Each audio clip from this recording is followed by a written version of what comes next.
important only because it allows us to create new venture. Entrepreneurship is a behavior and a mindset that can be used in different contexts. We learn that entrepreneurial mindset can be applied in the context of industry, in the context of corporate. However, what are the reasons behind this? What are the reasons why corporates would like to foster this mindset within their organizations? Probably we are all familiar with Xerox, one of the largest American companies. It's about Fortune 500, probably even a Fortune 100 companies, so the largest companies globally. What we learn from Xerox experience is the importance of entrepreneurship in a corporate setting. And Xerox did this long time ago. Their experience in fostering entrepreneurship dates back to the late 80s and early 90s. This article is from the New York Times in 1989. A way Xerox implemented to face competitors that were coming into the space of technology equipment 30 years ago was to create Xerox Venture Technology. So a branch within Xerox was investing into employees' innovations. To an extent, we can say that this initiative by Xerox was one of the very first corporate venture capitalists pouring funding into innovation created by the employees of Xerox. So here we got a first answer why this is important. To make our organization creative or innovative, because the traditional innovation management system often doesn't lead to the expected results. And so this is why we are interested in corporate entrepreneurship. There are many academic studies that specifically focus on corporate entrepreneurship. The idea is to bring the mindset and the initiative of entrepreneurs into the setup of corporate. And the reasons why we're doing this is to create new spin-off, so new ventures that can be created by employees with the help, with the support of organization. It could also lead to more innovation in the organization, but at the same time, we also need some important elements to foster corporate entrepreneurship. So an idea that we need to restructure, to rethink the existing protocols, the existing procedures in the organization. So we need to bring this attitude towards pivoting, towards change, which is typical of entrepreneurs in the corporate environment. And we also need to bring an execution mindset in the corporate environment. So the ability to take responsibility, to proactively implement changes within the organization. And so, as you can imagine, this relates to the overall strategy of the organization, and particularly to the strategic orientation of the organization. What is strategic orientation? We can define strategic orientation as the philosophy of the organization towards change, towards strategy. So essentially all the factors that we bring in to define the strategy of an organization. We also need to consider some specific key features of entrepreneurship and entrepreneurship behavior. The specific features are related to the attitude towards resources, which is typical of entrepreneurs. Differently from managers, entrepreneurs will utilize the resources that they have to meet an opportunity. So entrepreneurial management means that we focus on the opportunity rather than focusing on the budget or the other overall resources that we have in the organization. So the strategic orientation of an entrepreneurial firm will be primarily aimed at exploring opportunities. And the exploration of new opportunity allows the company to be more agile and to be able to grasp opportunities in the right period of time. We know that a typical feature of entrepreneurship is to seize the window of opportunity, which is the right moment when you can exploit a new opportunity. An entrepreneurial firm being agile can achieve this, but other firms that are not equally agile, that spend much more time in studying, in preparation, predictive logic, which is the typical logic of managerial thinking, they may miss this window of opportunity. The other point to consider in the entrepreneurial management is how entrepreneurs with entrepreneurial mindset will commit resource and they will control the resources. So in the entrepreneurial orientation, we minimize the resources that are needed. We try to experiment, we try to test the market as soon as we can. And this is different from a traditional managerial approach. The traditional managerial approach, especially when it comes to new product development, would be to commit a large budget to study in depth about the new innovation we would like to bring on the market, and then eventually test this out in the market. This is completely different from the approach of entrepreneurial firms. The other point is related to responsibility and ownership of resources within the organization. We know that from entrepreneurial mindset, a key component is for entrepreneurs to bridge among different networks, among different resources, among different partners. And managers with entrepreneurial mindset can do the same in their organization. So instead of just focusing on the resources within their department, they can bridge the gaps among different departments in the organization. They can increase the communication, they can increase the sharing of resources. And in this way, there will be less control over the resources and a more shared cooperation to foster new innovations. It seems somewhat like a wishful thinking, because if you have management experiences in an organization, you will see that in an organization, it's normal for managers to control their own budget and also to avoid that anyone else is coming into the budget and pulling resources out of a budget that a manager owns, that a manager controls. But at the same time, when we look from an innovation perspective, if we are too rigid in terms of ownership of resources, ownership of a budget, or assigned scope of work, then we will also limit the creativity and the innovation of employees. Give you an example.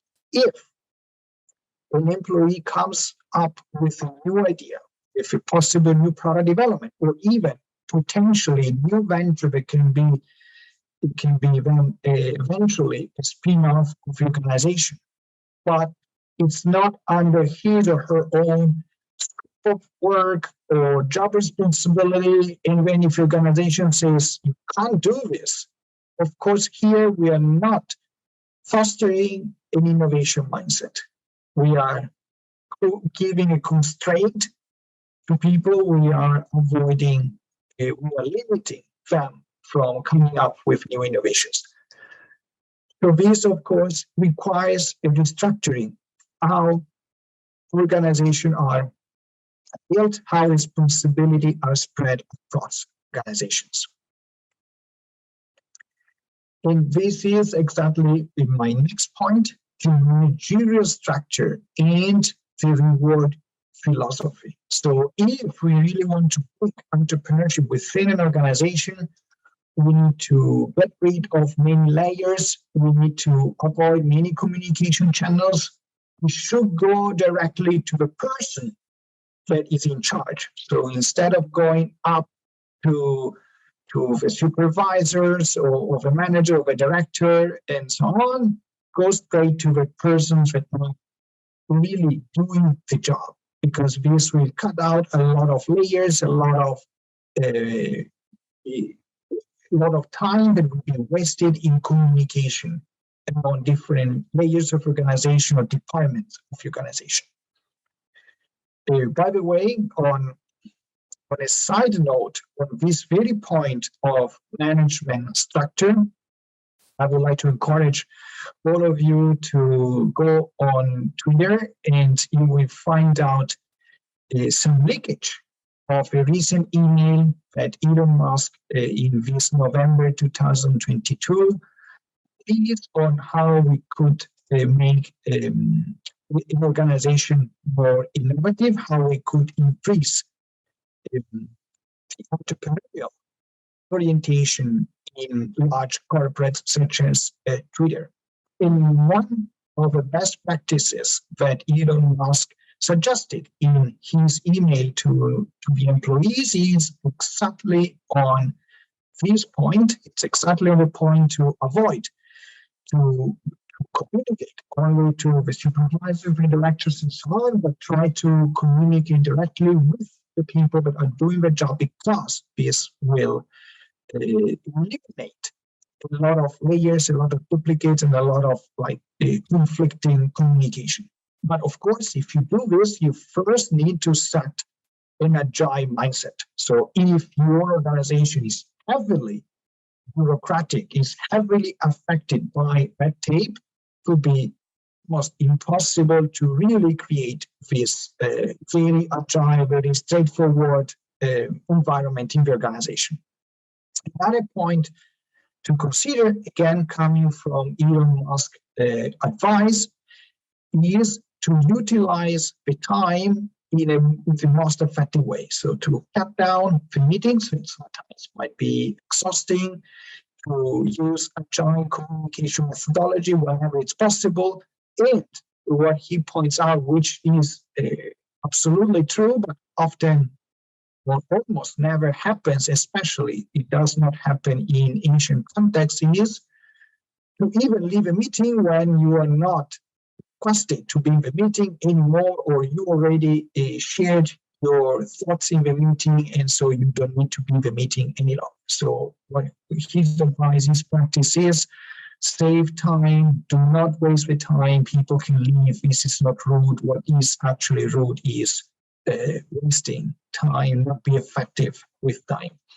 So some of this advice might be considered from either culture standpoint, maybe too candid, or even somewhat brutal, but I think they are very much in line with what we are analyzing now. So how we can bring more entrepreneurial mindset in the organization. Another point is that generally companies will base their rewards and responsibility on the resources that employees and managers control. But from an entrepreneurial perspective, instead of focusing on how much power employees were able to gain in the organization and consequently reward them on this point of the power, they should actually try to reward the efforts of employees. This is what entrepreneur does at the end of the day. An entrepreneur is rewarded based on the effort to make his or her idea, his or her venture feasible in the market based on the desirability for the entrepreneur to create that venture and to meet an existing opportunity in the market. Finally, in the organization, there should be stronger entrepreneurial orientation and entrepreneurial culture. So in wise traditional firms will generally grow steady, and slower entrepreneurial firms will grow much faster because there is this big emphasis on growth. At the same time, there should be more emphasis on experimentation. There should be acknowledgement and open-ended approach towards possible failures of initiative fostered by employees or even by the organization. Not all the initiative will go right. So it's important to understand when you fail, to acknowledge it and then to change accordingly. And I think what we are seeing, to give you again an example of something that is very actual, what we are seeing in the restructuring of Twitter, which is definitely a very entrepreneurial kind of corporate restructuring. We see an entrepreneur like Elon Musk bringing on this entrepreneurial way of management, sometimes even to brutal, to savage way of management. But besides the speed that characterized his first days as the chief executive officer at Twitter, we also see some strong components of entrepreneurial culture. For example, this obsessive focus on growth, which must make clear since the beginning, Twitter must become profitable, must grow revenues and profits, and also this acknowledgement of possible failure, of possible mistakes. That Elon Musk laid off almost half of the workforce at Twitter, but in the case of some employees, they were wrongly dismissed by the firm when he took the responsibility and say, you can come back to Twitter.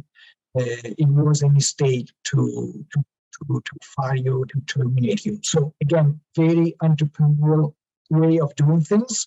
Probably a more corporate, traditional type of CEO would not have fired people in the first place because would have taken a much more control and much more smooth and carefully planned approach on one hand, but on the other hand, most likely a CEO will not acknowledge a mistake publicly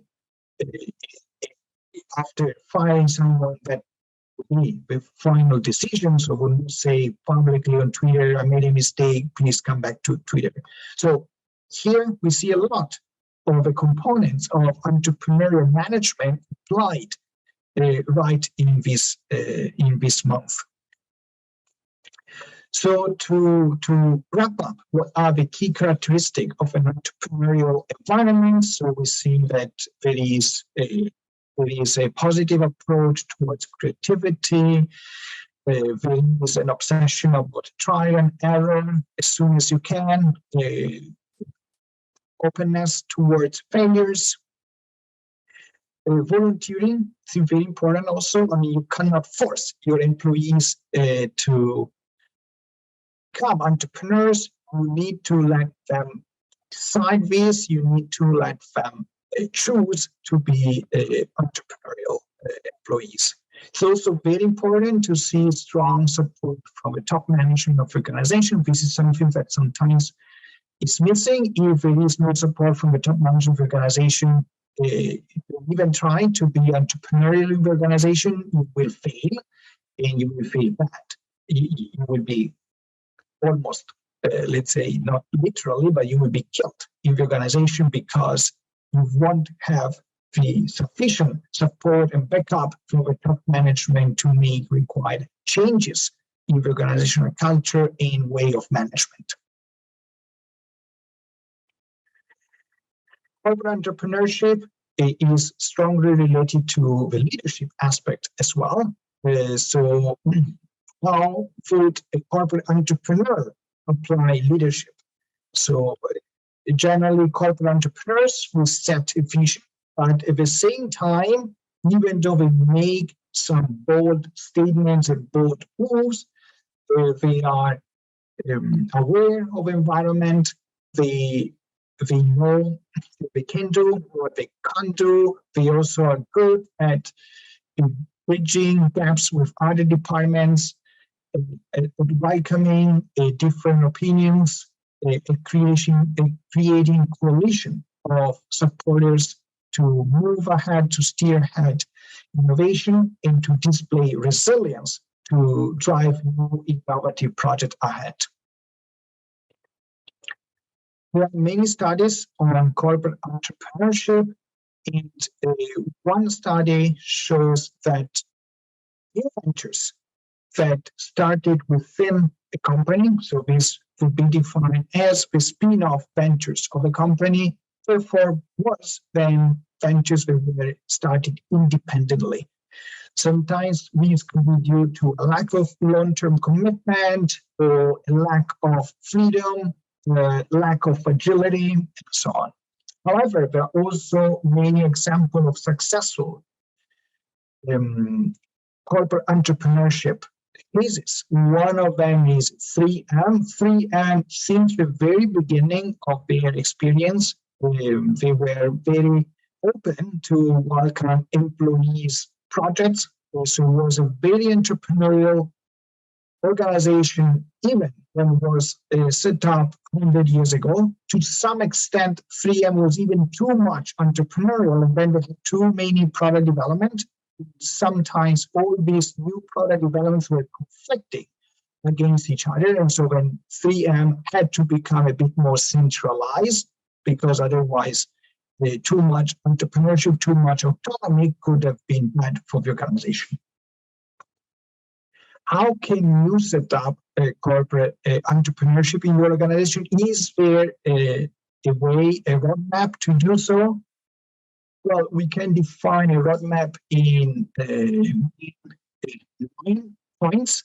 So first of all, there should be commitment, there should be an agreement from the top management of the organization that you are willing to try this out.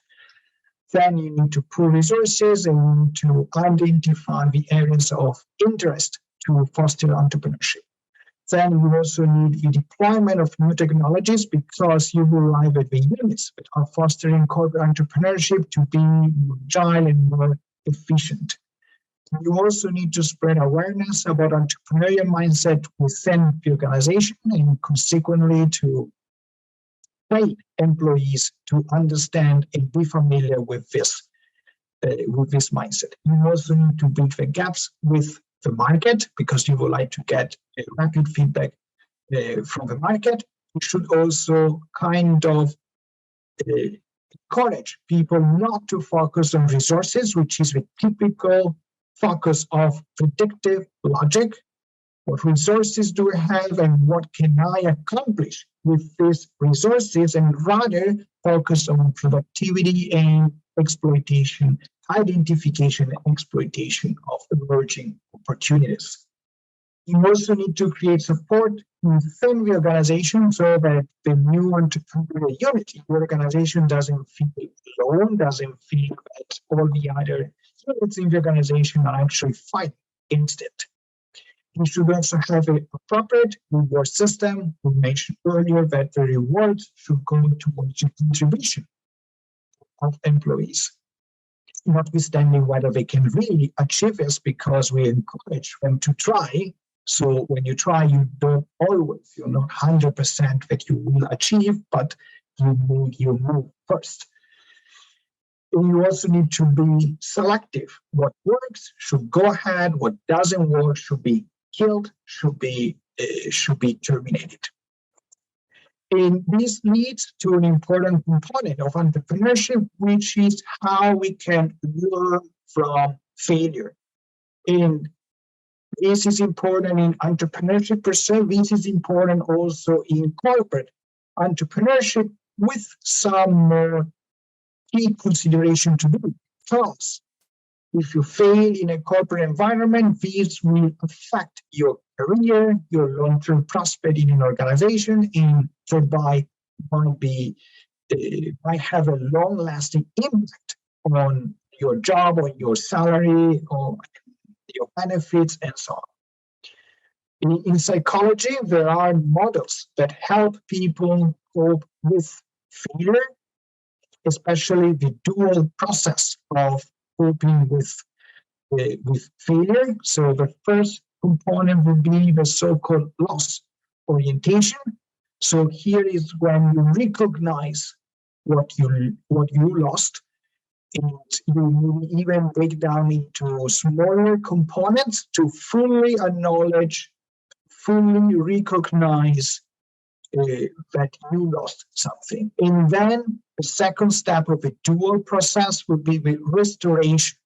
So here is where you try to focus your energy on some distraction, on some new project, on some new activities that bring positive energy to overcome the feeling of loss.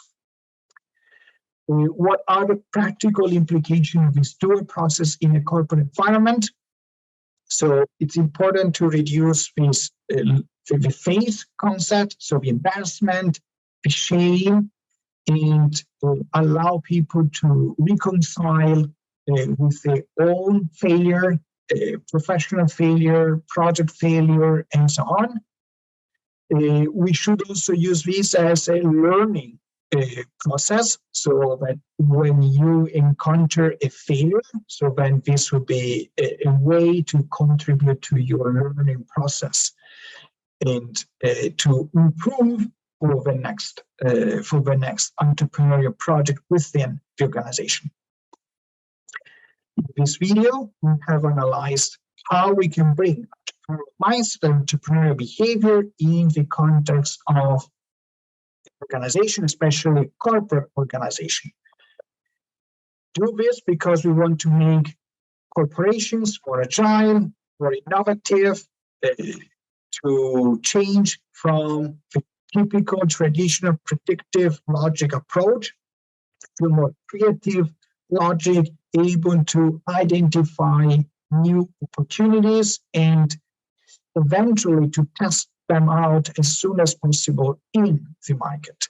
We have seen what are the conditions to create an entrepreneurial organization, what is the approach of an entrepreneurial organization, and finally, what are the best practices to revamp your company organization, your company culture, and become a fully entrepreneurial organization.